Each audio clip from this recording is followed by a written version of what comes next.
Imom Buxoriy, Imom Muslim va Imom Ahmadlar bu voqeani Abu Hurayra radhiyallohu anhudan rivoyat qilishgan. Payg'ambarimiz sallallohu alayhi va sallam bu voqeani sahobalarga so'zlab berganlar. Uning qisqacha mazmuni quyidagilardan iborat. Bani Isroilda Juraysh degan bir avliyo, obid, taqvodor zot bo'lgan ekan. O'ziga paxsa devordan bir ibodatxona qurib olgan ekan. Tafsir kitoblarida o'zi avval tojir bo'lgan deyilgan. Ammo bir kuni tijoratdan voz kechib, o'zini batamom toat ibodatga bag'ishlabdi. Jurayj onasiga ko'p xizmat qilgan, onasining roziligini olgan odam edi. Ibodatda ham mustahkam, o'ta parhezkor edi. Bir kuni ona kelib tashqaridan o'g'lini chaqirdi.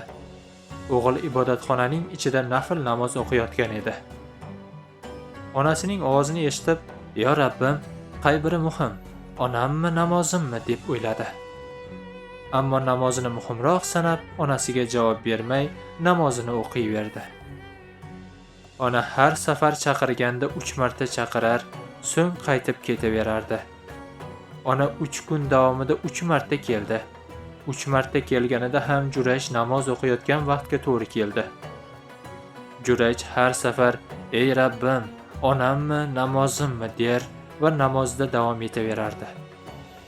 Jurayj onasini nihoyatda yaxshi ko'radigan, nihoyatda hurmat-ehtirom qiladigan, xizmatini qilib onasining roziligini olgan odam edi. Lekin namozda turib, hatto onaga ham javob berib bo'lmaydi deb tushunardi. Holbuki nafl namoz bo'lsa, uni tezlatib o'qib, tezlatib salom berib, faqat ona emas, boshqa odamga ham javob bersa bo'ladi. Onaga javob berish esa bundan ham avvalroq. Xullas, Jurayj onaga javob bermadi. 3-kun, 3-marta ham chaqirib bo'lganidan keyin ona ranjib, "Buzuq ayolning tuhmatiga qolmaguningcha Alloh seni o'ldirmasin" deb yomon duo qilib yubordi. Va Allohning izni bilan bu duo ijobat bo'ldi. El yurtda Jurayshning obro'si baland edi. Tabiiyki, Jurayshning bu obro'sini ko'ra olmaydiganlar ham bor edi. Ana shu ko'ra olmaydiganlar davrasida qanday qilsak Jurayshni sharmanda qilamiz degan maslahatlar tez-tez bo'lib turardi. Bir fohisha ayol bor edi. Chiroyli, kelishgan bu ayol, "Men uni yo'ldan uraman" deb garov o'ynadi. U Jurayshning oldiga borib, uni o'ziga qarataman deb rosa urinib ko'rdi. Lekin Jurayj unga qarab ham qo'ymadi. Shunda fohisha unga boshqa yo'l bilan zarar yetkazish maqsadida tog'larga chiqib ketdi. Bir cho'ponni topdi-da, u bilan qo'shilib, undan homilador bo'ldi. U davrning qoidasida ham zinodan bola orttirgan odamlar o'limga mahkum qilinar ekan.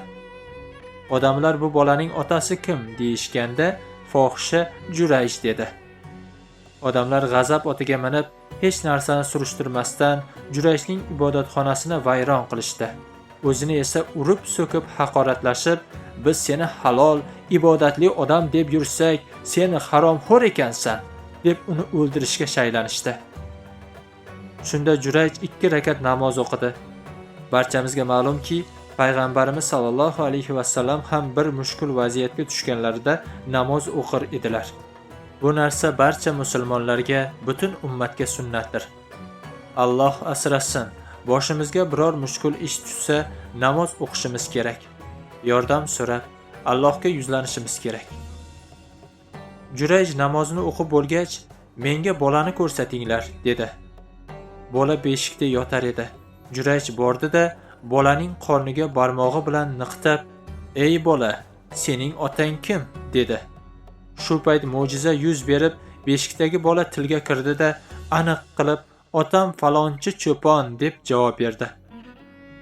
Odamlar hayratdan sarosimaga tushib qolishdi. Qanday katta xato qilib qo'yishganini tushunishdi. Hammalari kelib, Jurayjga ibodatxonangni oltindan qurib beraylikmi deyishdi. "Yo'q, avvalgidek paxsa devordan qurib beringlar" dedi Jurayj. Ibodatxonasini paxsa devordan qaytadan qurib berishdi. Payg'ambar alayhissalom sahobalarga mana shu voqeani hikoya qilib berganlar. Bu voqeada onaning fazli naqadar yuksakligi bilinadi. Bu hikoyadan birinchi o'rinda olinadigan foyda shuki, ota-onaning fazli ayniqsa Onaning darajasi nihoyatda yuksakdir. Shuning uchun mashoyixlarimiz shunday deydilar. Onang seni bir ishga buyurayotgan bo'lsa, bilginki, Robbing seni ibodatga chorlayotgan bo'ladi. Onalarimiz bizga ish buyurayotgan bo'lsa, Robbimiz bizni ibodatga chorlayotgan bo'lar ekan. Juraychning voqeasidan yana ko'plab foydalar olishimiz mumkin. Jumladan, bilishimiz kerakki, Alloh taolo o'zining vali bandalarini ham ba'zan ana shunday ishlar bilan sinab, yana himoyalab ham qo'yar ekan. Alloh subhanahu va taolo beshikdagi bolani tilga kiritib, Juraychni himoya qilib qo'ydi. Ulamolarimiz tarixda go'dakligida so'zlagan 4 ta chaqaloq bor. Ulardan biri Juraychga gapirgan chaqaloqdir deyishgan. Tarix kitoblarida o'sha bolaning ismi ham aytilgan, otasi kim bo'lganligi ham aytilgan. Ammo bugungi mavzu uchun shu yergacha aytilgani kifoya, birodarlar.